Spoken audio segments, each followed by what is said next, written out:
6월 22일 화요일 삶의 기적을 일으키는 30분 예배를 시작하도록 하겠습니다. 하나님께서 오늘 우리에게 주신 말씀은 사무엘상 21장 1절에서 6절까지 말씀입니다. 이 말씀 제가 봉독하도록 하겠습니다. 다윗이 노베 가서 제사장 아히멜렉에게 이르니 아히멜렉이 떨며 다윗을 영접하여 그에게 이르되 어찌하여 내가 홀로 있고 함께하는 자가 아무도 없느냐 하니 다윗이 제사장 아히멜렉에게 이르되 왕이 내게 이를 명령하고 이르시기를 내가 너를 보내는 것과 내게 명령한 일은 아무것도 사람에게 알리지 말라 하시기로 내가 나의 소년들을 이러이러한 곳으로 오라고 말하였나이다. 이제 당신의 수중에 무엇이 있나이까? 떡 5덩이나 무엇이나 있는 대로 내 손에 주소서 하니 제사장이 다윗에게 대답하여 이르되 보통 떡은 내 수중에 없으나 거룩한 떡은 있나니 그 소년들이 여자를 가까이만 하지 아니하였으면 주리라 하는지라. 다윗이 제사장에게 대답하여 이르되 우리가 참으로 3일 동안이나 여자를 가까이 하지 아니하였나이다. 내가 떠난 길이 보통 여행이라도 소년들의 그릇이 성결하겠거든 하물며 오늘 그들의 그릇이 성결하지 아니하겠나이까 하매 제사장이 그 거룩한 떡을 주었으니 거기는 진설병 곧 여호와 앞에서 물러낸 떡밖에 없었습니다. 이 떡은 더운 떡을 드리는 날에 물려낸 것이더라. 아멘. 오늘도 이 시간 하나님께서 우리에게 주신 말씀을 듣기 전에 잠시 기도하는 시간 갖도록 하겠습니다. 하나님 아버지 감사합니다. 오늘도 저희를 사랑하셔서 우리 하나님 아버지를 만날 수 있도록 이 예배의 자리로 인도하여 주시니 감사합니다. 오늘도 하나님께서 주시는 말씀을 통하여 늘 저희와 함께 하시고 저희를 지켜 보호하시며 저희를 사랑하시는 그 하나님의 놀라우신 사랑을 다시 한번 기억하게 하시고 그 사랑에 힘입어 담대하게 세상을 살아가는 저희가 될 수 있도록 은혜 베풀어 주옵소서. 하나님의 말씀에 순종함으로 인해서 하나님의 영광을 나타내는 저희가 될 수 있도록 은혜 베풀어 주옵소서. 예수님의 이름으로 감사하며 기도드리옵나이다. 아멘. 우리가 계속해서 하나님께서 말씀해 주셨듯이 사울이 계속해서 다윗을 죽이려고 하고 이제 그 다윗을 죽이려고 하는 마음이 확고한 것을 다윗이 확인하고 이제 정처 없는 도피 생활을 시작하면서 급하게 사울을 피해서 도망 나온 다윗은 아무런 무기도 챙기지 못했고 아무런 음식도 챙기지 못했습니다.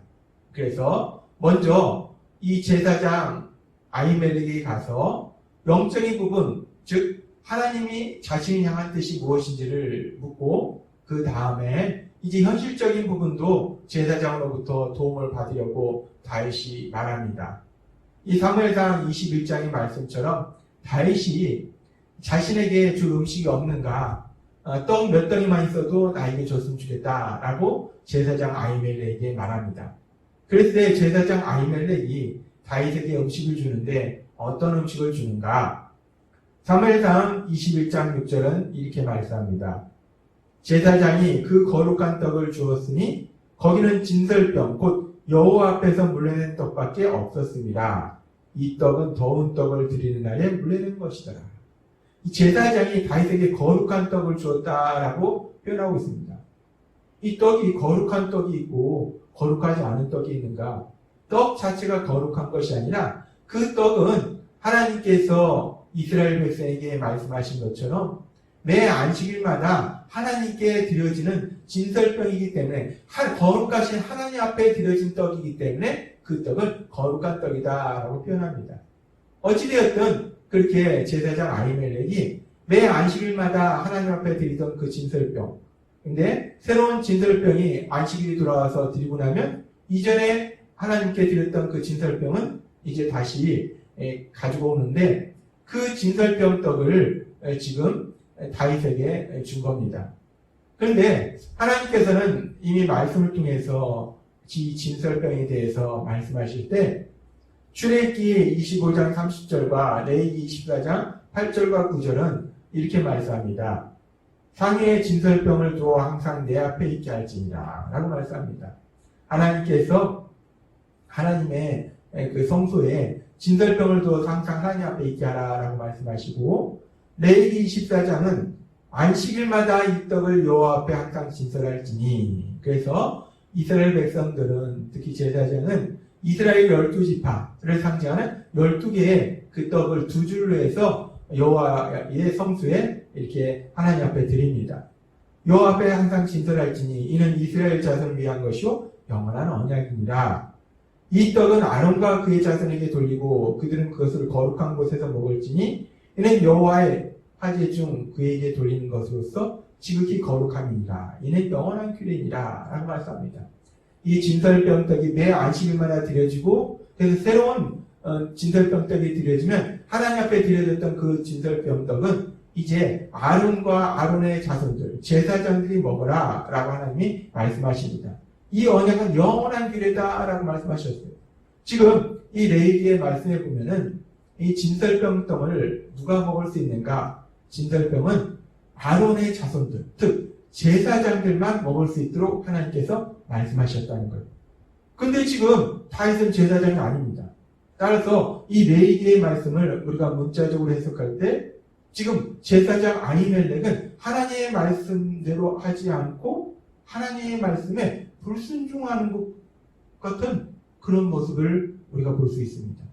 제사장인데 하나님을 섬기는 제사장인데 하나님의 말씀에 불순종한다 라고 우리가 생각해 볼 수도 있어요.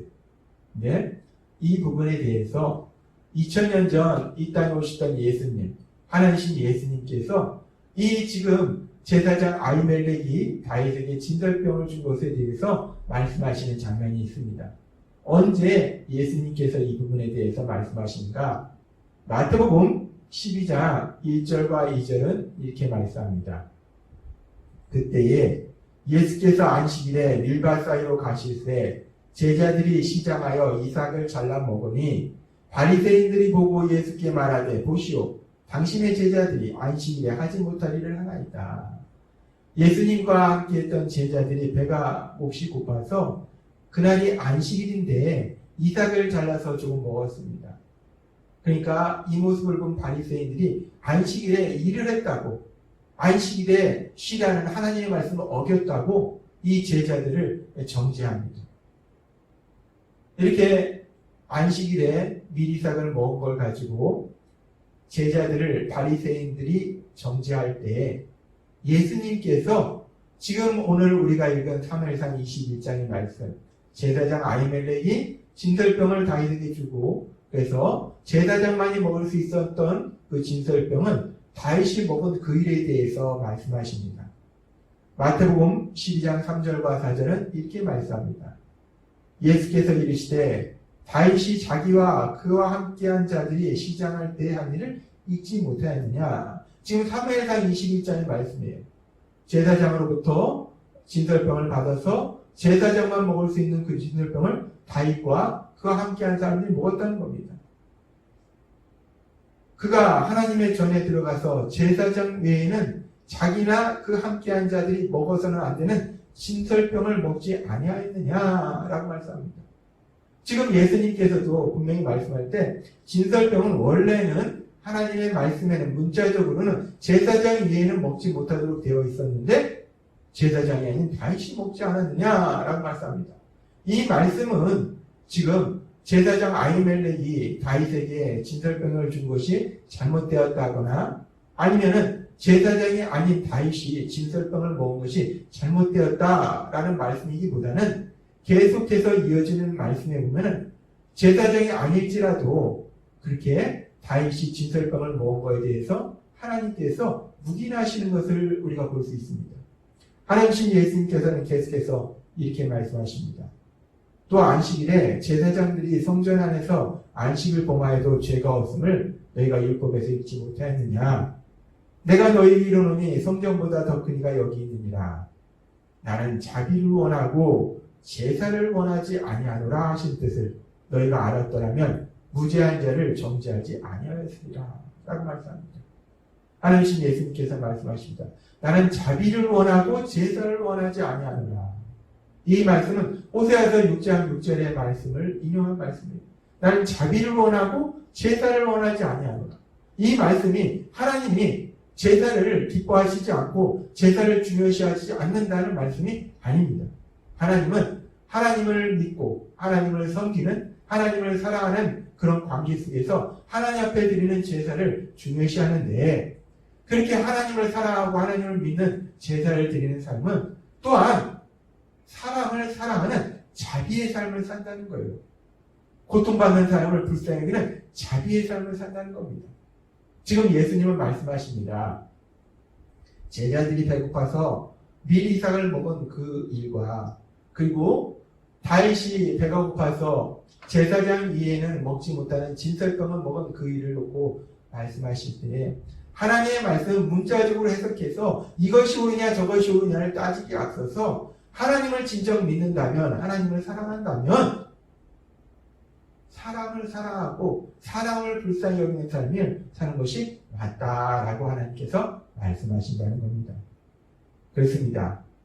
오늘 우리가 읽은 사무엘상 21장의 말씀은 제사장 아히멜렉이 어떻게 보면 레위기에 나오는 하나님의 말씀을 문자적으로 해석하면 그 말씀대로 살지 못하는 그런 모습을 볼 수 있어요. 근데 하나님의 말씀의 본질은 결국은 하나님을 사랑하는 사람은 그 사랑이, 그 하나님에 대한 믿음이 삶 속에서 구체적으로 어떻게 실천되는 것이 맞는 것인가. 제사장은 하나님을 믿는 사람이었고 하나님을 사랑하는 사람이었고, 따라서 그 하나님에 대한 믿음을 삶 속에서 살아갈 때 그 제사장 아히멜렉은 하나님에 대한 믿음을 삶 속에서 구체적으로 어떻게 실천했는가. 제사장만이 먹도록 하나님께서 레위기에 말씀하셨던 그 진설병, 그럼에도 불구하고 굶주린 그 다윗에게 그 음식을 주는 사랑의 모습을 통해서 하나님에 대한 그 믿음을 구체적으로 실천하더라는 겁니다. 그렇습니다. 하나님을 믿는 믿음, 그 믿음이 우리의 삶의 현실 속에서 실천되어질 때 구체적으로 어떻게 실천되어지는가? 그 실천은 바로 사랑의 삶의 모습으로 실천되어진다는 거예요. 그래서 하나님께서는 바울 사도를 통해서 하나님께서 주신 그 율법, 그 율법의 근본 정신이 무엇인지를 우리에게 말씀하실 때 로마서 13장 8절에서 10절은 이렇게 말씀합니다. 비차 사랑의 빚 외에는 아무에게든지 아무 빚도 지지 말라. 남을 사랑하는 자는 율법을 다 이루었느니라. 사랑하는 사람은 율법을 다 이루었다라고 하나님 말씀하십니다. 그러면서 말씀하십니다. 간음하지 말라, 살인하지 말라, 도둑질하지 말라, 탐내지 말라 한 것과 그 외에 다른 계명이 있을지라도 내 이웃을 내 자신과 같이 사랑하라 하신 그 말씀 가운데 다 들었느니라. 사랑은 이웃에게 악을 행하지 아니하나니 그러므로 사랑은 율법의 완성이니라 라고 말씀합니다. 사랑을 하면은 율법을 다 이룬 것이고 사랑이야말로 율법의 완성이다. 하나님의 그 모든 말씀 속에서 가장 중요한 것이 사랑이다 라고 말씀하십니다. 그렇습니다. 우리가 예수님을 믿을 때 우리의 믿음이 삶 속에서 구체적으로 어떻게 실천되는가, 가장 중요한 것은 사람들을 사랑하는 그 사랑의 삶으로 그 믿음이 실천되어진다는 거예요. 그런데 그럼에도 불구하고 우리가 예수님을 믿고 또 하나님의 말씀을 더욱더 많이 듣고 알아갈 때에 우리가 간혹가다 실수하는 것이 마태복음 12장에 나오는 바리새인들과 같은 실수를 우리가 한다는 겁니다. 하나님의 말씀, 그 말씀이 우리의 삶의 기준이 되는 게 맞습니다. 근데 그 말씀을 가지고 사람들의 모습을 보면서 그들의 옳고 그름을 따진다는 거예요.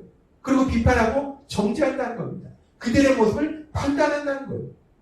근데 우리가 진정 하나님을 믿는 믿음은 그 하나님의 말씀이 우리의 삶의 기준이 되는 건 맞는데 그 기준을 가지고 다른 사람을 판단하고 비판하고 정죄하는 것이 아니라 그 하나님의 모든 말씀에 가장 중요한 말씀은 결국 사랑하는 말씀이기 때문에 사람들을 사랑하는 삶을 사는 것, 사람들의 연약함을 불쌍히 여기는 것, 그것이 바로 우리가 하나님을 믿는 믿음을 삶으로 실천하는 모습이다 라고 하나님 우리에게 말씀하십니다. 그래서 하나님신 예수님께서는 우리에게 분명하게 말씀하실 때, 우리에게 딱 하나의 계명을 주실 때 하나님신 예수님은 우리에게 이렇게 말씀하셨어요. 서로 사랑하라 라고 말씀하셨습니다. 오늘 하나님께서 우리에게 주신 사무엘상 21장의 말씀을 통해서 또 마태복음 12장의 말씀을 통해서 우리가 하나님을 믿는 믿음의 삶을 살아갈 때 그 믿음을 삶 속에서 구체적으로 어떻게 실천하는가? 하나님께서 오늘 주신 말씀처럼 서로 사랑하는 삶을 통해서 우리의 믿음을 실천하는 우리 모두가 되었으면 좋겠습니다. 그런데 그런 삶을 우리의 의지나 우리 노력으로 살 수 없습니다. 그래서 우리 안에 성령 하나님을 보내주셔서 우리와 함께 하셔서 우리에게 성령 하나님이 능력으로 역사하셔서 우리 예수님이 우리에게 주신 계명처럼 서로 사랑하는 삶을 살아가는 여러분이 되시기를 주님의 이름으로 축원합니다. 기도하겠습니다. 하나님 아버지 감사합니다. 오늘도 주신 말씀처럼 우리가 하나님을 믿는 믿음이 삶 속에서 구체적으로 어떻게 실천되어지는가? 가장 중요한 것은 예수님께서 우리에게 주신 계명처럼 사랑하는 삶, 사랑하는 삶이야말로 우리가 믿음이 있음을 삶으로 실천하는 가장 구체적이고 중요한 방법임을 다시 한번 기억하게 하시니 감사합니다. 늘 성령님의 도우심으로 그렇게 사랑하는 삶을 살아가는 저희가 될 수 있도록 은혜 베풀어 주옵소서. 예수님의 이름으로 감사하며 기도드렸나이다. 아멘. 이 시간도 하나님께서 우리에게 주신 말씀을 묵상하면서 조용히 기도하는 시간 갖도록 하겠습니다.